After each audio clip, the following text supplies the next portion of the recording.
اليوم نختم على أفواههم وتكلمنا أيديهم وتشهد أرجلهم بما كانوا يكسبون. اللهم صل على سيدنا ونبينا وشفيعنا وحبيبنا ومولانا محمد صلى الله عليه وعلى آله وأصحابه وبارك وسلم. আলহামদুলিল্লাহ, আল্লাহ তাবারক ওয়া তাআলা দরবারে লাখ কোটি শুকর ও সুজুদ যে রব্বে কারীম আপনাকে আমাকে দুনিয়ার সমস্ত ঝামেলা থেকে ফারেক করে জুমার নামাজ আদায় করার উদ্দেশ্যে মালিকের ঘরে আসার মতো বসার মতো তৌফিক দান করছে। এজন্য সেই মহান সত্তার দরবারে অন্তরের অন্তরস্থল থেকে কালিমাতুশ শুকরিয়া আদায় করি, বলি আলহামদুলিল্লাহ। আল্লাহ তাআলা বলেন, তোমরা যে হালেই থাকো না কেন, যে অবস্থায় থাকো না কেন, এই অবস্থায় আমার শুকরিয়া আদায় করো। আমার শুকরিয়া আদায় করলে আমি আল্লাহ তাআলা তোমার উপর রাজি আর খুশি হয়ে যাব এবং আমার নেয়ামতকে বাড়াই দেব। আর না শুকরিয়া আদায় করলে আমি আল্লাহ তাআলা নেয়ামতকে ছিনিয়ে নিয়ে যাব। এই জন্য মেরে দোস্তর বুজুর্গ, আল্লাহ তাআলা যে হালাতে রাখুক না কেন, এই হালাতেই মালিকের শুকরিয়া আদায় করতে থাকে। আল্লাহ তাআলা অনেক সময় ভালো রাখেন, ভালো রাখেও কিন্তু আল্লাহ তাআলা পরীক্ষা করেন। আবার অনেক সময় খারাপ অবস্থা এসে যায়, এ সময় কিন্তু একটা পরীক্ষার সময়। তো আল্লাহ তাআলা দেখেন যে আমার বান্দা কোন সময় আমাকে ভুলে যায় আর কোন সময় আমাকে স্মরণ রাখে।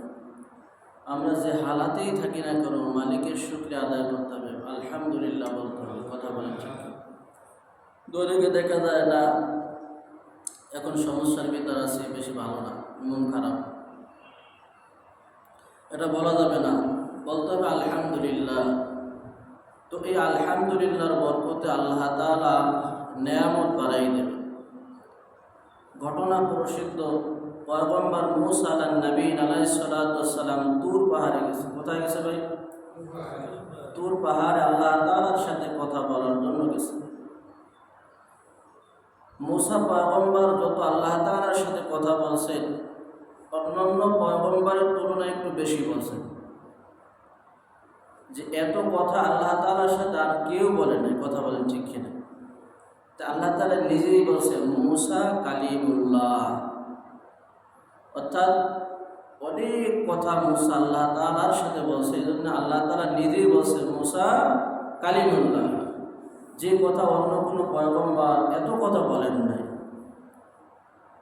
তো এই পয়গম্বর যখন যাইতেছেন তুর পাহাড়ে আল্লাহ তাআলার সাথে মোলাকাতের জন্য, কথা বলবেন, কথা বলার জন্য যাইতেছে,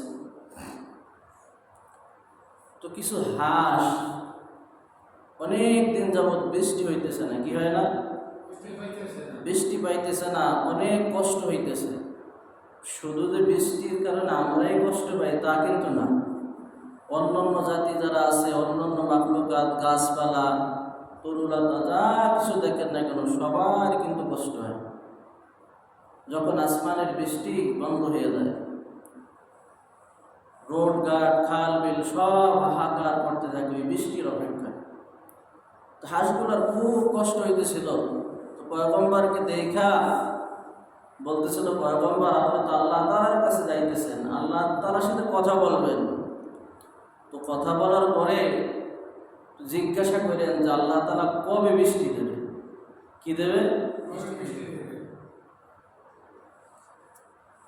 এই কথা, হাঁসের কথা শুনে না পয়গম্বর চলে গেলেন। আল্লাহ তাআলার সাথে কথা বলার পরে আবার যখন ফিরবে তখন ওই হাঁসের কথা মনে হচ্ছে। তো আল্লাহ আসার পথে কিছু হাঁস দেখছিলাম, এই হাঁসগুলা জবান ছেড়ে পয়গম্বর মূসার সাথে কথা বলছিল যে পয়গম্বর আপনি তো যাইতেছেন, তো আল্লাহ তাআলার কাছে জিজ্ঞাসা করবেন কবে পানি দেবে। তো পয়গম্বর কে আল্লাহ তাআলা বলে দিলেন, পয়গম্বর আপনি যাবার পথে হাসতে বলবেন 6 মাস পরে বৃষ্টি হবে। কয় মাস? আমরা তো সহ্য করতে পারতাম না, পারতাম? বৃষ্টি বৃষ্টির দরকার এখন, আর 6 মাস পরে বৃষ্টি হবে, তাই কি সম্ভব? কিন্তু এই কথা যখন পয়গম্বর হাসের শুনাইতেছে, হাস সাথে সাথে বলছে আলহামদুলিল্লাহ। কি বলছে ভাই? আলহামদুলিল্লাহ। আল্লাহ তাআলা এই বৃষ্টি দেওয়ার মালিক কে? আল্লাহ। তো আল্লাহ তাআলা একটা সময় নির্ধারণ করছে, যাই হোক 6 মাস পরে আশা করা যায় বৃষ্টি হবে। না দিলেও তো আল্লাহ পারতেন কি না? তো এই মালিকের শুকরিয়া আদায় করছে, আলহামদুলিল্লাহ বলছে। তো কিতাবের লেখক বলতেছে যে এই যে হাসিতে আলহামদুলিল্লাহ বললো, সাথে সাথে মুহূর্তের ভিতর আকাশে মেঘ এসে গেল। বলেন না সুবহানাল্লাহ।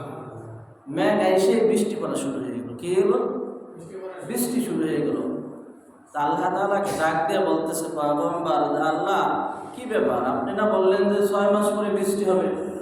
আমি আপনার সংবাদ শুনাই দিলাম, কিন্তু হাসে কি বললো না বললো, আপনি মুহূর্তের ভিতরে বৃষ্টি দিলেন।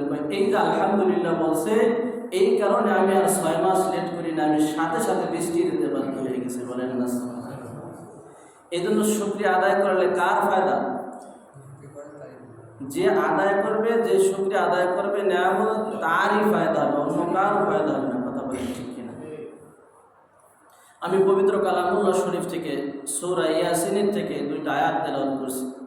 আল্লাহ তাআলা বলেন, আল-ইয়াওমা নাখতিমু আলা আফওয়াহিহিম ওয়া তুকাল্লিমুনা আইদিহিম ওয়া তাশহাদু আরজুলুহুম বিমা কানু ইয়াকসিবুন। এমন একদিন আসবে, সেই দিন আপনার আমার জন্য সামনে অপেক্ষা করতেছে। দোস্তর বুজুর্গ, আপনি আমি যখন জবান দ্বারা কথা বলি, কিয়ামতের ময়দানে এমন একটা সময় আসবে, এমন একটা অবস্থা আল্লাহ তাআলা কায়েম করবেন, এই জবান দ্বারা কথা বলা যাইবে না। আল্লাহ তাআলা জবানকে বন্ধ করে দেবেন, আল্লাহ তাআলা মুখকে অফ করে দেবেন। এই জবানের ভিতর একটা জিহ্বা, একটা মাংসের টুকরা দেয়া আজকে হাজার হাজার হাজার হাজার কথা সাপ্লাই হয়। কথা বলেন ঠিক কিনা? যত কথা বলে কোনো কষ্ট হয় না? কষ্ট হয়? কোনো কষ্ট হয় না। দোস্তর বুজুর্গ, কিয়ামতের ময়দানে আল্লাহ তাআলা বলবেন, আল-ইয়াওমা নাখতিমু আলা আফওয়াহিহিম ওয়া তুকাল্লিমুনা আইদিহিম ওয়া তাশহাদু আরজুলুহুম বিমা কানু ইয়াকসিবুন। ইমাম শাফিঈ রাহমাতুল্লাহ আলাইহি আল্লাহু আকবার 2 রাকাত নামাজে সারা রাত কাটাই দিতেন। যখন এই আয়াত আসতো সামনে, আল্লাহু আকবার এই আয়াত বারবার তেলাওয়াত করতেন। বারবার তেলাওয়াত করতে করতে আল্লাহু আকবার সুবহে সাদিক হয়ে যাইত। মুয়াজ্জিন আযান দিয়ে দিত, কিন্তু রুকু আর সিজদা করার সময় পাইত না। আল্লাহু আকবার। শাফিঈ রাহমাতুল্লাহ আলাইহি আয়াতের দিকে তাকাইতেছে। আল্লাহ তাআলা বলবে, আল-ইয়াওমা নাখতিমু আলা আফওয়াহিহিম ওয়া তুকাল্লিমুনা আইদিহিম ওয়া তাশহাদু আরজুলুহুম বিমা কানু ইয়াকসিবুন। এই জবান বন্ধ করে দেবে ওই দিন। আল্লাহ তাআলা বলবে, ফারেক হয়ে দাও। আল্লাহু আকবার। 2 শ্রেণী, 2 ভাগ হয়ে যাবে, মানুষ আলাদা হয়ে যাবে। সমস্ত জগতে যত মানুষ আছে, সব মানুষকে আল্লাহ তাআলা হাশরের ময়দানে উপস্থিত করবেন। আল্লাহ তাআলা বলবেন, 2 ভাগ হয়ে দাও। কয় ভাগ? 2 ভাগ। ফারিকুন ফিল জান্নাতি ওয়া ফারিকুন ফিস সাইর। রাস্তা 2টা। কয়টা বলেন? 2টা রাস্তা। 2 দিক তোমরা ভাগ হয়ে দাও। এই 2 দিক যখন ভাগের কথা বলবে, এই চিন্তা করে ইমাম শাফিঈ রাহমাতুল্লাহ আলাইহি সারা রাত কেটে যাইতেন। আল্লাহু আকবার। না জানি আমি গুনাহগারের ভিতর পড়ে যাই নাকি, না জানি আমি সেই জাহান্নামের কৃন্দনের ভিতর আমি আবদ্ধ হয়ে যাই নাকি, এই চিন্তা করতে করতে সারা রাত কাটাই দিতেন। ও দোস্তর বুজুর্গ, সকালবেলা সিজদা করার সময় পাইতেন না। আল্লাহু আকবার। এই ছিল তাদের হাল, এই ছিল তাদের অবস্থা। কারণ আল্লাহ তাআলার ঘোষণা হয়ে গেছে। ও দোস্তর বুজুর্গ, ঘোষণা হয়ে গেছে, কিন্তু মানুষ আলাদা হইতে চাইবে না। কিন্তু আল্লাহ তাআলা এমন ভাবে আলাদা করবেন, বাধ্য হইতে হইবে আলাদা হইতে। কথা কান ঠিক কিনা? যেমন একটা এক্সাম দিলে বুঝে আসবে, দুস্তর বুজুর্গ হাজারো লোহার টুকরা যদি এক জায়গায় রাখা হয়, ওই লোহার টুকরার ভিতর কিছু প্লাস্টিক জাতীয় কিছু এখানে রাখা হয়। এবার আপনারা বলেন, এবার চুম্বক দিয়ে যখন টান দেওয়া হইবে তখন কি আসবে? আমার চুম্বক এবার কি টানবে? লোহা টানবে, লোহা আসবে। কিন্তু ওই প্লাস্টিক অন্য যে ধাতুগুলো আছে ওইগুলো কিন্তু উঠবে না আমার চুম্বকে। কথা বলেন ঠিক কিনা? আল্লাহু আকবার। আল্লাহ রাসূল যখন এই বয়ান করতেছে, সাহাবীরা কাঁদতেছে, কাঁদতে কাঁদতে বেহুশ হয়ে গেছে। ইয়া রাসূলুল্লাহ, ইয়া হাবিবাল্লাহ, ওই হাসরের ময়দানে তো আমরাও সবাই জমায়েত হব, সবাই উপস্থিত হব, এই বিশ্বাস আমরা রাখি? কথা বলেন, রাখি কিনা? এই বিশ্বাস আমরা বুকে স্থাপন করি যে হাসরের ময়দান হবে, ওই ময়দানে সকল মানুষকে বনি ইসরাইল থেকে বাবা আদম থেকে নিয়ে শেষ নবী আল্লাহু আকবার ঈসা পয়গম্বরের উম্মতকেও হাজির করা হইবে। সমস্ত মানুষ একই ময়দানে থাকবে। ইয়া রাসূলুল্লাহ, ইয়া হাবিবাল্লাহ, আল্লাহ কে জান্নাতি কে জাহান্নামী, ফেরেশতারা তো তা চিনবে না। আল্লাহ রাসূল আপনি বলছেন ফেরেশতারা বন্ধ। ফেরেশতারা কি? ফেরেশতারা বন্ধ। ফেরেশতারা চোখে দেখে না, ফেরেশতারা কানে শুনে না, আল্লাহু আকবার চিল্লাইলেও তো শুনবে না, আর চোখে দেখবে না। আমরা তো সব একই ময়দানে থাকবো, একই হাসরের ময়দানে থাকবো। ইয়া রাসূলুল্লাহ, ইয়া হাবিবাল্লাহ, ওই বড় বড় লাঠি দিয়ে যখন আঘাত করবে ইয়া রাসূলুল্লাহ, ইয়া হাবিবাল্লাহ, তখন তো আমরাও আঘাতপ্রাপ্ত হইব। আমরা আমাদের গায়ে ওই বাড়ি গলা লেগে যাইবে। আল্লাহ রাসূল সাল্লাল্লাহু আলাইহি ওয়াসাল্লাম বললেন, হে আমার সাহাবীরা, না ভয় পাইও না। একটা স্তূপ যদি থাকে, লোহার স্তূপ, এই লোহার স্তূপের ভিতর যদি কিছু থাকে প্লাস্টিক ধাতু, এইগুলা থাকার পরে চুম্বক দিয়ে যখন টান দেওয়া হবে তখন লয় আসবে, ওই চুম্বকের সাথে অন্য কোনো ধাতু, অন্য কোনো পদার্থ আসবে না। কথা বলেন ঠিক কিনা? লক্ষ কোটি কোটি মানুষ হাসরের ময়দানে থাকবে। ফেরেশতারা যারে টার্গেট করবে, যারে আঘাত করা লাগবে, তার গায়ে বাড়িটা লাগবে, তোমার গায়ে বাড়ি লাগবে না। বলেন না সুবহানাল্লাহ। আল্লাহু আকবার। এই আয়াতের দিকে তাকায় ইমাম শাফিঈ রাহমাতুল্লাহ আলাইহি চিন্তা করতেছে, কিয়ামতের ময়দানে মানুষ দুই শ্রেণী হয়ে যাইবে, দুই ভাগে ভাগ হয়ে যাইবে। আমি শাফিঈ কোন কাতারে কইরা দেয়, এই চিন্তা করতে করতে করতে করতে আল্লাহু আকবার সারাটা রাত তিনি কাটাই দিতেন। বলেন না সুবহানাল্লাহ। আজ যারা বসছে তারা করছে, যারা চিনছে তারা কিনছে। উদুস্তর বুজুর্গ আমরা চিনিও না, আজকে আমরা কেনার চেষ্টাও করি না। আল্লাহু আকবার। যারা জান্নাতি মানুষ, দুনিয়াতে জান্নাতের সার্টিফিকেট পেয়ে গেছে, তারা মৃত্যুর আগ পর্যন্ত আল্লাহকে নিয়ে কত টেনশনে ছিল। কথা কান ঠিক কিনা?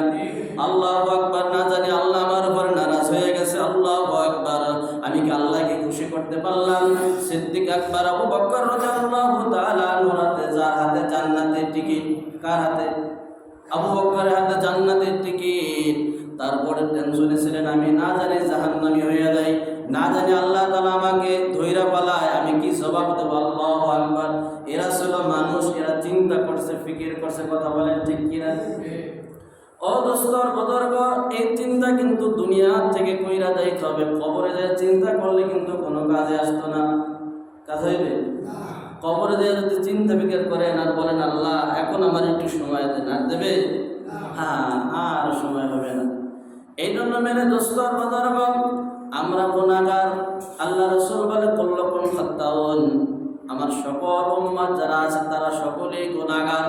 আর এই গুনাহ থেকে যখন তাওবা করবে আল্লাহ তাআলা এই গুনাহগার বান্দাকে আল্লাহ তাআলা পবিত্র বানাই দেবে। বলেন না সুবহানাল্লাহ। আর দোস্তর বুজুর্গ, আপনার বন্ধুর চোখে যদি ময়লা থাকে, কেতর থাকে, তাহলে কিন্তু আপনি বন্ধুর দিক তাকান না। তাকান? আগে বলেন যে বন্ধু তোমার মুখটা পরিষ্কার করো, তারপর আমি তোমার চেহারার দিকে তাকাবো। সন্তান, আল্লাহু আকবার, মা বাবা সন্তানকে কত মহব্বত করে আর কত ভালোবাসে। এই সন্তানের গায়ে যদি ময়লা লেগে যায়, পায়খানা লেগে যায়, বাপ কিন্তু তখন ধরে না। কথা বলে না? ধরলেও সেই মহব্বতের সহিত আদর কইরা ধরে না, কারণ তার গায়ে ময়লা লাগছে। তোমার আমার গায়ে যদি ময়লা থাকে, আল্লাহ তাআলা বলেন ওই গুনাহগার বান্দাকেও আমি আল্লাহ তাআলা কোলে তুইলা নিই না। ওই গুনাহ থেকে যখন তওবা করবা, তওবা করে পবিত্র হয়ে যাইবা, আল্লাহ তাআলা তোমাকে কোলে তুইলা দেবে। সুবহানাল্লাহ। হযরত হাসান বসরি রাহমাতুল্লাহ আলাইহি বড় একজন বুজুর্গ ছিলেন, যে হাসান বসরিকে তাহনিক করাইছে হযরত ওমর ফারুক রাদিয়াল্লাহু তাআলা আনহু। বলেন সুবহানাল্লাহ। হাসান বসরি হযরত ওমর ফারুক রাদিয়াল্লাহু তাআলা সাক্ষাৎ পেয়েছে। তো কত বড় দামি মানুষ বলেন তো, কত বড় দামি, অনেক দামি না? আজকে তো তাহলিকে ওয়াজ করা হয়, কিন্তু ওই ওয়াজ করে আর শোনে ওই পর্যন্ত, কিন্তু কামে আর আনে না, আছে না নাই? তাহলিক শব্দ বলা হয় হাদিসের ভিতরে আসছে আল্লাহ রসুলের জামানায় কোনো সন্তান হইলে আল্লাহ রসুলকে আগে ডাকতেন। কাকে ডাকতেন? আল্লাহ রসুলকে ডাইকে আল্লাহ রসুল তাহলিক যত সময় না করাইতেন তত সময় পর্যন্ত এই নবজাতক এই বাচ্চাকে মায়ের স্তনের দুধও পান করাইতেন। বলেন না সুবহানাল্লাহ। তাহলিকের একটা ফজিলত আছে, তাহলিকের একটা বরকত আছে। বরকতটা হলো একটা বছরকারের দিন একজন আল্লাহর ওলি যখন 70-80 বছর মুজাহাদা কইরা যে আল্লাহ তাআলার মারিফাত অর্জন করছে, এই যে মারিফাতের একটা নূর, ওই যে লালামাকা খেজুর, ওই খেজুর যখন নবজাতক বাচ্চার গালে দেবে তখন ওর কিছু তাজাল্লি, ওর কিছু ফয়েজ ওই বাচ্চার ভিতরে ঢুকে। তো আল্লাহ রসুলের কাছে এই বাচ্চাগুলো নিয়ে যাইতেন, ইয়া রাসূলুল্লাহ, ইয়া হাবিবাল্লাহ, আমার বাচ্চাকে একটু তাহনিক করে দিন। তো এই তাহনিকগুলো করাবেন, এটা হলো রসুলের সুন্নাহ। আল্লাহ রসুল বলে মান আহাব্বা সুন্নতি ফাকাদ আহাব্বানি ওয়া মান আহাব্বানি কানা মাই ফিল জান্নাহ। বলেন না সুবহানাল্লাহ। যে আমার একটা সুন্নাতকে জিন্দা করব, এখন একটা সুন্নাত জিন্দা করা অনেক কষ্ট, সেই সময় চলে আসছে। এখন আগুনের আংরা হাতে রাখা যতটা কষ্ট, তার থেকে বেশি কষ্ট হলো ঈমান রাখা। কথা বলেন, তার থেকে বেশি কষ্ট ঈমান রাখা। আর এই কথা 1500 বছর আগে বিশ্বনবী জনাবে মুহাম্মদ রাসূলুল্লাহ সাল্লাল্লাহু আলাইহি সাল্লাম বলে গেছে, শেষ জামানায় ঈমান রাখা এতটাই কঠিন হবে, এতটাই কঠিন হবে, মানুষ ওই জ্বলন্ত আগুনের কয়লা হাতে রাখতে ইচ্ছুক হবে, রাজি হবে, কিন্তু ঈমান রাখতে রাজি হবে না। সেই সময় চলতে না, চলে না? সেই সময় বেশি দূর না, এখন চলতেছে। আমরা সেই সময়ের ভিতর আল্লাহর হাবিব বলে, এই সময় যদি কেউ একটা সুন্নাতকে জিন্দা করে, শহীদের ময়দানে যায় গলা কাটায়া 100 শহীদের সওয়াব হইলে যেই পরিমাণ সওয়াব মালিক দান করবে, তার আমলনামায় ওই পরিমাণ সওয়াব দান করবে। বলেন না সুবহানাল্লাহ। এই জন্য নবজাতক বাচ্চা যখন দুনিয়াতে আসবে তখন কিছু তার হক আছে, হক আছে না নেই? কিন্তু আমরা এই হকগুলো যখন আদায় করি না, তখন এই সন্তান যখন বড় হয়ে যায় তখন এই সন্তানও কিন্তু পিতামাতার হক আদায় করে না। কথাটা ঠিক কিনা? আগে জায়গায় আসেন, আগে গোড়াঘাট ঠিক করেন, আগে ধারে আসেন, বোঝেন, কথাগুলো বোঝার চেষ্টা করেন। কেন সন্তান আমার খেদমত করবে না? কারণ কি? কারণ আমি তার হক নষ্ট করছি, সন্তান এই জন্য আমার হক নষ্ট করতেছে। আজকে তাই তো বৃদ্ধাশ্রমে পাঠাইতেছে মা। কোন আলেমের মা আজ পর্যন্ত রিপোর্টে আসে নাই যে আজকে আলেমের মা বৃদ্ধাশ্রমে। অথচ যত কম বেতন আলেমের, যত কম দিয়ে পারা যায়, যত কম বেতন কাগজ। কথা বলে হুজুর জোরে কন, যারা বাস্তবটা স্বীকার করতাম না ওটাও স্বীকার করবেন। কথা কান ঠিক কিনা? যত কম বেতন কাগজ হুজুর, কাগজ হুজুর বেতন না দিলেই ভালো। কথা কান ঠিক কিনা? তো এই আলেমকে মা কিন্তু বৃদ্ধাশ্রমে পাবেন না, পাইছেন? পেপার পত্রিকায়, ফেসবুক, ইন্টারনেটে শুনছেন কোনোদিন? কারণ কি? এই সন্তানগুলো যখন ছোটবেলা ছিল তখন এই সন্তানের ওই সুন্নাতগুলা মা বাবা শিখাইছে, আর সুন্নতের বরকতে 7,000 টাকা পাইও একসাথে থাকতে যায়। কথা বলেন ঠিক কি? এই বরকতের মালিক কে? আল্লাহ। যাই হোক, বলতেছিলাম এই বাচ্চাদেরকে এই সুন্নাতগুলো শিখাবেন। এই সুন্নাত শিখাইলে ইনশাআল্লাহ আপনার সাথেও কোনোদিন গাদ্দারি করবে না, বেয়াদবি করবে না। তো নবজাতক বাচ্চা যখন দুনিয়াতে আসবে, ধোয়ায় মশায় সুন্দরভাবে ডান কানে আযান, বাম কানে ইকামত, মেয়ে হোক ছেলে হোক উভয়ের জন্য যেতে হবে আযান। এরপরে আছে তাহনিক। এই তাহনিকটাতে বললাম বুজুর্গ, দিনদার, ভালো আলেমকে, সমাজের ভিতর বুজুর্গকে, এই ব্যক্তিকে ডাইকে নেবেন, নিয়া খেজুর বা মধু, খেজুর ভালো সুন্নাত, খেজুর একটা খেজুর দেবেন, এই বুজুর্গ চাবাইয়া সে খাইয়ে ফেলাবে, বাকি অংশটা এই বাচ্চার, ওই নবজাতক বাচ্চার গালে লাগাই দেবে। এই যে 70-80 বছর বয়সের এই আল্লাহ বলি যতটুকু মারিফাতের জ্ঞান অর্জন করলো, এর একটা তাজাল্লি, একটা বয়স ওই বাচ্চার নসিব হয়ে যাবে। বলেন না সুবহানাল্লাহ। এই সন্তান কোনোদিন নাস্তিক হবে না। কি হবে না? নাস্তিক হবে না, কোনোদিন মুরতাদ হবে না, আল্লাহর ওলি হয়ে যাবে। আল্লাহ তাআলা আমল করার তৌফিক দান করুন। এই জন্য কি করতে হবে মেরে দোস্ত আর বুজুর্গ? তাওবা করতে হবে। হযরতে হাসান বসরি কথা আসছে ওই দিক থেকে, কথা বলেন ঠিক কিনা? হাসান বসরিকে তাহনিক করাইছে হযরত ওমর ফারুক রাদিয়াল্লাহু তাআলা আনহু। হাসান বসরির কাছে এক ব্যক্তি আসছে আর বলতেছে, হুজুর তাড়াতাড়ি আমার কূপের পানি শুকিয়ে গেছে, মিষ্টি পানি, পানি শুধু আমি পান করি না, পানি সমস্ত মানুষ পান করে। আমার কম বাসী আছে যারা, তারা সকালে ওই সকলে ওই কূপের পানি পান করে। হুজুর এমন একটা তদবির শিখাই দেন যেই তদবিরের কারণে আমার কূপে আবার নতুন পানি আসতে পারে। হুজুর আমার তদবির শিখান। হযরতে হাসান বসরি রাহমাতুল্লাহ আলাইহি বলতেছেন, যাও বাবা তাওবা করো। কি করো? তাওবা করো। হুজুর তাওবার সবক দেশে ওই ব্যক্তি চলে গেছে। আর একই মজলিস থাকতে না থাকতে এক ব্যক্তি এসে বলতেছে, হুজুর আমার সন্তান হয় না, আমার একটু দোয়া করেন সন্তানের জন্য। হুজুর বলতেছে, যাও তুমি তাওবা করো। কি করো? হুজুর আমার মান সম্পদ হারাই গেছে, আমি কিভাবে ফিরে পাবো? আল্লাহ বলতেছে, যাও তুমি তওবা করো। আল্লাহু আকবার। সকলের কিন্তু একই তদবির। তদবির কি? তদবির কয়টা? একটা তদবির। দোস্তর বুজুর্গ সকল মানুষ যখন চলে গেছে, খাদেম বলতেছে, হুজুর রহস্য কি মা হাদাস শাই? কারণ জানতে চাই, কারণ হুজুর আল্লাহু আকবার। কূপের পানি শুকিয়ে গেছে, তওবার আমল দিলেন, সন্তান হয় না, তওবার আমল দিলেন। মাল হারাই গেছে, মাল কিভাবে ফিরে পাবে, তওবার আমল দিলেন। সব কিছুর একই তদবির, একই পারব। একটা মেডিসিন, এই মেডিসিন হলো তওবার মেডিসিন। এই মেডিসিন দিয়ে যখন আল্লাহ তাআলাকে ডাক দেবে, আবার কূপে পানি আসতে বাধ্য হয়ে যাবে। বলেন সুবহানাল্লাহ। আরে শুধু কি মুমিন ডাকতেছে তাই? আরে না, কাফেররা যখন মালিককে ডাকতেছে, আল্লাহ তাআলা ওই ডাকের সারা দুনিয়ায় দিয়ে দিয়েছে। কথা বলেন ঠিক কিনা? আল্লাহু আকবার। ফিরআউন ক্ষমতা চাইছে, রাজত্ব চাইছে, আল্লাহ তুমি আমাকে ক্ষমতা দাও, আল্লাহ তুমি আমাকে পাওয়ার দাও, যেই পাওয়ার দিয়ে আমি এই নীল নদের পানি ডাইনে বললে ডাইনে যাবে, বামে যাইতে বললে বামে যাবে। নীল নদের পানি যখন শুকায় যাইতে বলবো, আল্লাহ যেন শুকায় যায়। আল্লাহ তাআলা বলছে, যাও তুমি ক্ষমতা চাইছো ফিরআউন দুনিয়ায়, আখিরাতে তো ক্ষমতা চাও নাই, আর আমার ওই জান্নাত চাও নাই, যাও তোমাকে দিয়ে দিলাম। সুবহানাল্লাহ। নমরুদ আল্লাহু আকবার এমন অত্যাচার করছে ইব্রাহিম খলিলুল্লাহকে, ও ক্ষমতা চাইছে আল্লাহ তাআলা দুনিয়ায়, আল্লাহ দুনিয়ায় আমি ক্ষমতা চাই, দুনিয়া আমাকে ক্ষমতা দাও। আল্লাহ তাআলা তারে দুনিয়া ক্ষমতা দিয়েছে। আল্লাহর সাথে পাল্লা দিয়া আল্লাহ তাআলা দুনিয়ায় খোদাই দাবি করছে।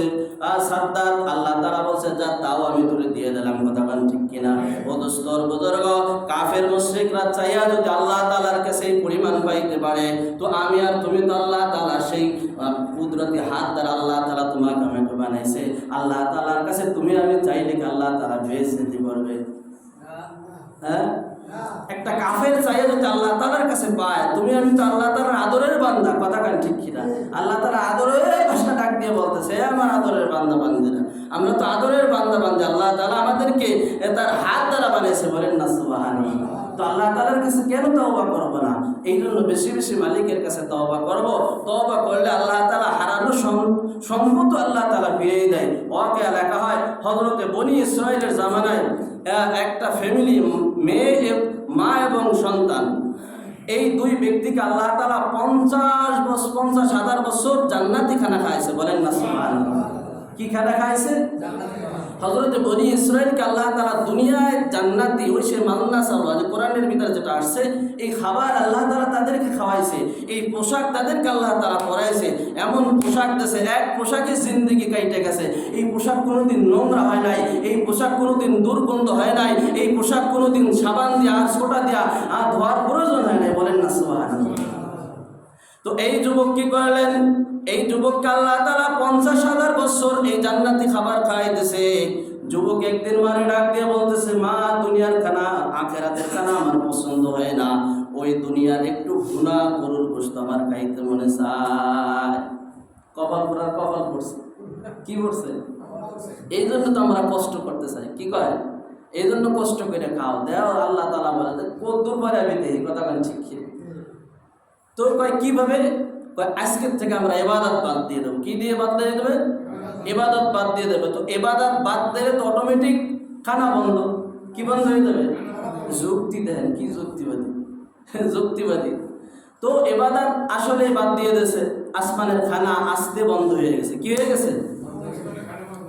আস্তে আসমানের খানা বন্ধ হয়ে গেছে। 3 দিন না খেয়ে রয়েছে। কয়দিন? কয়দিন আর পড়া যায়? না খাই থাকছে। কোনো কিছু ভালো লাগবে? ইবাদত করেন আর যত যাই করেন, যদি ক্ষুধা লাগে কোনো কিছু ভালো লাগে? নামাজ পড়তে ইচ্ছা হয় না। পেটে ভাত নেই, নামাজ পড়বো কি? কথা কার ঠিক খেয়ে। তো 3 দিন কাজ না পাইয়া এবার বাজারে গেছে যে কিষান দেবে। কিষান দিয়া যে টাকা পাবে ওই মজুরি, ওই টাকা দিয়া গরুর গোশ কিনে আনবে আর মা ভুনা মেরে দেবে, তাই খাবে। এবার বাজারে যখন গেছে, বাজারের সকল মানুষ চিন্তা করে, কি ব্যাপার, তুমি না মানুষের মানুষ, তুমি এনে আইছো কেন? তোমার এনে আল্লাহ তাআলা সে জান্নাত থেকে 2 বেলা খানা পাঠায়, তোমার কি সমস্যা? তো খানা বন্ধ হয়ে গেছে, এখন তোমরা আমার কাজে নাও, এরপরে যে টাকা পাবো এই টাকা দিয়ে আমি গরুর গোশ কিনবো, গরুর গোশ কিনা খাবো, ভুনা কিনা খাবো। কয় না, তোমার আমরা কাজে নেবো না। কি নেবে না? খালি ওই দরজা বন্ধ হয়েছে না এই দরজা বন্ধ হয়েছে? সব দরজা বন্ধ হয়ে গেছে। মারে এসে বলতেছে, মা খালি আখেরাতের খানা বন্ধ হয় না, দুনিয়ার খানাও বন্ধ হয়ে গেছে, কেউ কাজে নেয় না। কাজে নিলে বরকত নষ্ট হয়ে যাবে, মাঠে ফসল হইবে না। এই জন্য তুমি গুনাহগার, তুমি গুনাহ করছো। কথা কোন ঠিক কিনা? ওই তদবির একটা, তদবির কয়টা? একটা তদবির। উদস্তর বুজুর্গ মার পা ধরে কান্না করতেছে, মা এই আসমানের দরজা কি খোলার আর কোনো চাবি আছে? বাবা একমাত্র চাবি হলো তওবার চাবি। কি চাবি? তওবা। তওবা করো। সেজদা দিয়েছে, যত সময় পর্যন্ত তওবা কবুল না হয়েছে তত সময় পর্যন্ত সেজদা থেকে মাথা উঠায় নেয়। বলেন না সুবহানাল্লাহ। অনেক বড়